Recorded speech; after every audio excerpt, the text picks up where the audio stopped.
city council, called by council members to talk about a $5 billion budget problem, which is pension. I kill you now. Bill Frazier. Because we heard a lot of good things about it. And somebody used to parliamentary procedure doesn't diminish one iota the next. Clearly, the vote would have been 7-2 and more importantly, I think that the number of states, but it would have been supermajority. Well, if you clearly just send me something that's I like think this is the day that we'll go back to and realize that there has to be change. And I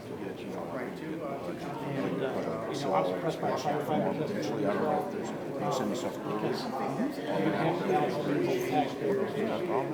the taxpayers.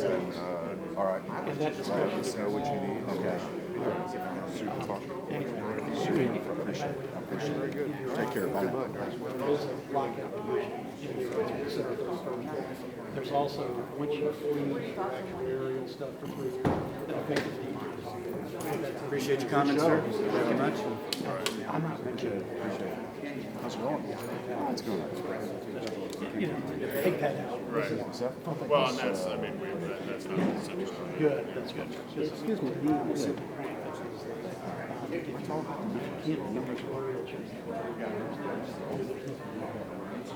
Senator Bettencourt. Excuse me, Senator Bettencourt. Yeah. If you've locked in the rate, why would anyone? Why would anybody do it? So I should have said probably a price. So if I need to spend, I would. Mr. Bettencourt. Just very, how do you do? Great. Mark Number with Examiner.com. Sure. And How are you? former president. As you've seen, what seems to be the consensus is that there is a desire for local control, and as you know, some decades ago, that was taken away from Senator, the city. thank you. No. Thank you for your testimony today. No, I appreciate it. I tried to get you out to talk. I didn't want to weigh in. I'll work the vaccines for a little while. Well, no, I think that it was important that, because you've got some good ideas. That, everybody has good ideas. The question is, why have we been talking about 5 years ago?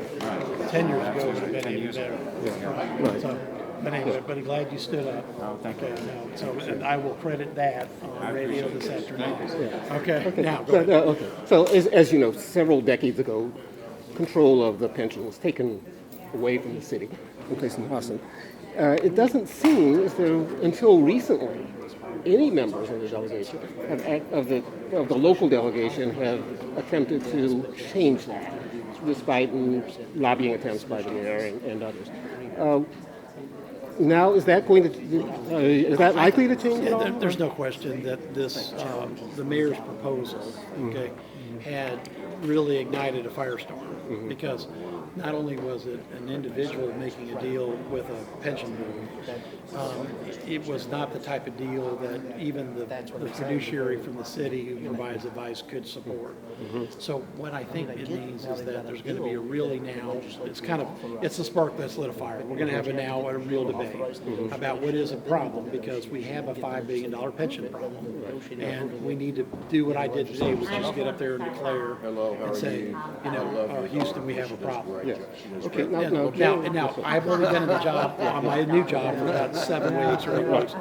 When I was tax assessor, we had a debate like this last decade. And we actually, Mayor White, Senator Lindsay, and I led a campaign to opt out, be able to allow future city governments to opt out of pension plans. I thought you said don't do it. That passed 82 to 18. But since then, there's not been any will in the city government to address the issue. Now, what happened here is because there was a bad plan that was presented, there now looks like a lot of will to make a good plan. And I really enjoy the fact that for the first time, plan proponents and opponents had a chance to talk, and more importantly, people like Councilmember Pennington could actually, ask questions of both the employees that are under these plans, and also people that are concerned about the fact that these plans are not sound actuarially in the future. Okay. Now, generally, for those who don't understand legislature makes statutes that apply to the entire state, but this statute applies only to Houston. Well, that's, but I made the point to Councilman Pennington, which is, there's actually 28 entities in the state that are under state control. Different Okay, ones. yeah, different ones. Different statutes. Different statutes, okay, but this statute applies to Houston. Right, That was the suit, that was the purpose of the lawsuit. Right. Yes. Alleging it was unconstitutional because it was supposed to. Okay. Right, so, and because of that, there's actually 28 communities involved in the discussion that we haven't even engaged yet because we just literally saw the bill yesterday for the first time.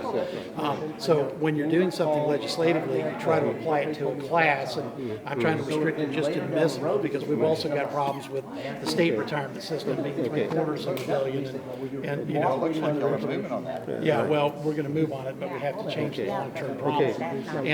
And so with all of these, and Councilmember Pennington made some good comments about changing some of the criteria and the assumptions, because you have to change something.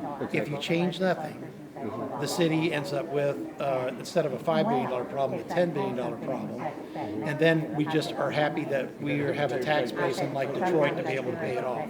Because then that's talking about 100% increases in taxes for 10 years. Of course, in the nuclear option versus Right, no, Detroit and which was bankruptcy. bankruptcy, which is what they went through, and it was a long glide path to get there, which Councilmember Pennington made a couple very good points on. So I'm just happy to be out of the legislature, to come down here today, because we are not in session, to listen to good debate.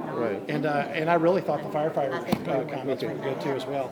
Because this isn't everybody pays problem in the city, but it's every Houstonian's long-term problem. Okay, now very broadly, legislators normally try to avoid imposing something on a local area without consensus of that. Well, that's why I'm here today, Yes, yes, right. because I certainly didn't file Representative Turner's bill for him. Right. And I didn't file Representative Murphy's bill My for time in the him. legislature. But I figured it was Yes. time to come down and take a serious look at what the sense of the council was. And I will say Way back this, when. that they've It's never been a had a while, meeting but like this yeah, before it's- in history to talk about the I mean, pensions. it's a different The fact that good Yeah. people like Oliver Democracy Pennington is showed up like it is. and It's kinda others messy. today It's at the interesting to table watch, but is it's- very important, because they're recognizing the It's not obvious linear. that we do have. It doesn't, that's not And they're how it willing to works. listen to both sides to try to do something about it. Well, good. Thank you very much. Thank you. Okay. I just go on Saturday. I don't miss my job.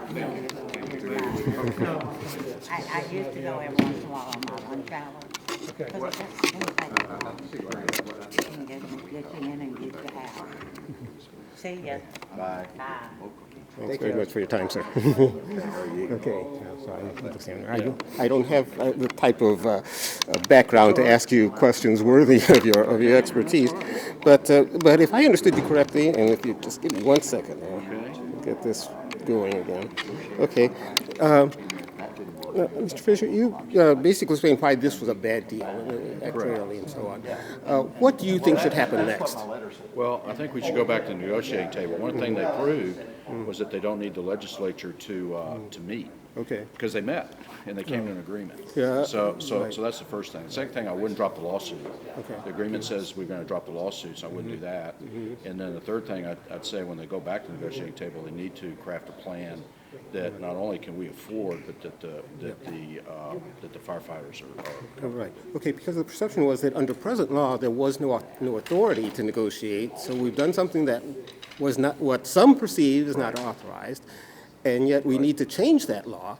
And I think, as far as I can understand, for the first time, we've got a few bills to change the laws that created the problem in the first place. There's some bills that are being filed to change the law. But again, the mayor and the firefighters' pension got together and they started talking. And so I think if they went to the legislature and said, we want to change the law so we can talk, I think that would be a great first step. So, I've heard for the past 2 years about how they can't even meet and confer. Right. But what they did was they met and they deferred. It was meet and defer, not meet and confer. So I think that they should go back to the table. Thank you very Okay, much. thank you. Thank you. Enjoy it. Hey, how are you, man?